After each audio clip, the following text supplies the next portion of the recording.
நேற்றைய தினம் பேட்டி கொடுக்கிறாரு, ஒரு கூடுதல் தலைமைச் செயலாளர் கொடுக்குறாங்க, திரு அமுதா ஐஏஎஸ் அவர்கள் கொடுக்குறாங்க.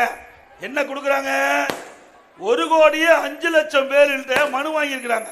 1,05,00,000 பேர்கிட்ட மனு வாங்கி இதுவரைக்கும் 1,01,00,000 பேருக்கு அந்த மனுவுக்கு தீர்வு காணப்பட்டதா சொல்றாங்க. அப்படின்னா 1,01,00,000 பேருக்கு தீர்வு காணப்பட்டது என்றால் எந்தெந்த மனுவுக்கு தீர்வு காணப்பட்டீங்க, என்னென்ன மனு கூட கொடுத்துருக்காங்க, அதற்கு என்ன பரிகாரம் கண்டப்பட்டிருக்குது, என்ன விளக்கம் கொடுங்க. விளக்கம் கொடுக்கவில்லை என்றால் அதிமுக ஆட்சி வந்த பிறகு இப்படி தவறாக புள்ளி விவரம் கொடுக்கிற மீது சட்டப்படி அதிமுக அரசு நடவடிக்கை எடுக்கும். ஐஏஎஸ் அதிகாரிகள் பொதுவானவர்கள், உண்மை நிலையைத்தான் பேச வேணும். வேண்டுமென்றே திட்டமிட்டு திமுகவுக்கு உடந்தையா இருந்துடாதீங்க.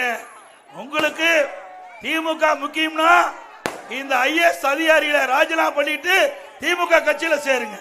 திமுக கட்சியில சேர்ந்து பிறகு பேட்டி கொடுங்க, நாங்க வேண்டாங்கல. ஆனா அரசு அதிகாரியா இருந்துகிட்டு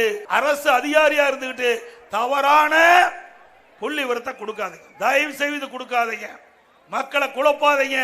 அதுக்கு முழு பொறுப்பு நீங்க தான் ஏற்க வேண்டும் என்று எச்சரிக்கிறேன் இந்த கூட்டத்தின் வாயிலா.